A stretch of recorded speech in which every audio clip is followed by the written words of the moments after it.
raised to n equal to 243. Nൻ്റെ value കണ്ടുപിടിക്കണം. √3 raised to n whole square is equal to 243 whole square. രണ്ടിടത്തും square ചെയ്യുക. അപ്പം റൂട്ടിന് square ചെയ്ത് കഴിഞ്ഞാൽ നമുക്ക് എന്ത് കിട്ടും? റൂട്ട് മാറിപ്പോകും. So 3 raised to n equal to 243 square.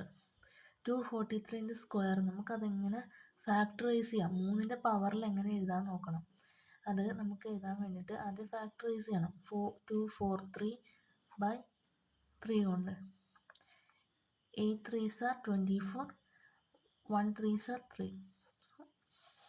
3 കൊണ്ട് ഡിവൈഡ് ചെയ്യുക. സോ 2 3s are 6, ബാക്കി 2 ഉണ്ട്. സോ 21 എന്ന് പറയുമ്പോൾ 7 കൊണ്ട് നമുക്ക് ചെയ്യാം.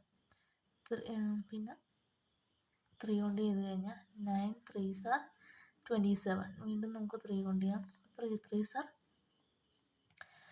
എന്ന് കിട്ടും. നമുക്ക് വേണമെങ്കിൽ ഒന്നുകൂടി ചെയ്യാം. 3 കൊണ്ട് ചെയ്ത് കഴിഞ്ഞാൽ 1 തന്നെ കിട്ടും. സോ ഇതിന് നമ്മൾ എഴുതാം 1 2 3 4 5. നമുക്ക് എന്തെന്ന് എഴുതാം? 3 raised to 5 ആണ് 243 എന്ന് എഴുതാം. ഹോൾ സ്ക്വയർ കൂടി ഉണ്ട്. അപ്പം 3 raised to n. നമുക്ക് എന്ത് എഴുതാം? 3 raised to n equal to 3 raised to 10. So എന്നിൻ്റെ വാല്യൂ 10 എന്ന് കിട്ടി.